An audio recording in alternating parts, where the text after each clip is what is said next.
ஞாயிற்றுக்கிழமை கல்லணை டேம் ரொம்ப ஜெகஜோதியாக இருக்கிறது. குடும்பத்தோடு சந்தோஷமாக மன மகிழ்ச்சியோடு குளிச்சுக்கிட்டு இருக்காங்க. ரொம்ப மகிழ்ச்சி. இது மாதிரியான தருணத்தை தான் நம்ம எதிர்பார்த்துக்கிட்டு இருக்கோம்.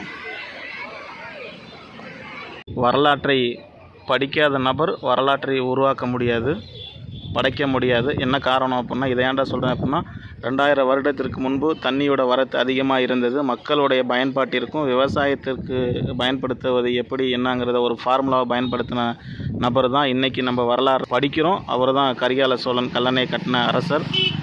அவர் 2000 வருடத்திற்கு முன்பே இந்த ஃபார்முலாவை யூஸ் பண்ணதுனால தான் இன்றைக்கி நம்ம படிக்கிறோம். இன்றைக்கி இன்றைக்கி தண்ணி பற்றாக்குறை ஆகிடுச்சு. இருக்கக்கூடிய தண்ணியை அடுத்த தலைமுறைக்கு சேர்க்கணும், உருவாக்கி வைக்கணும் அப்படிங்கிற ஒரு திட்டத்தையும் ஒரு ஃபார்முலாவும் இன்றைக்கி நம்ம உருவாக்கினா தான் நாளைக்கு வரக்கூடிய தலைமுறையை நம்மளை பற்றி படிக்கிறதுக்கான வாய்ப்பு இருக்குது. இல்லை அப்படின்னா இதோடு முடிஞ்சிடும்.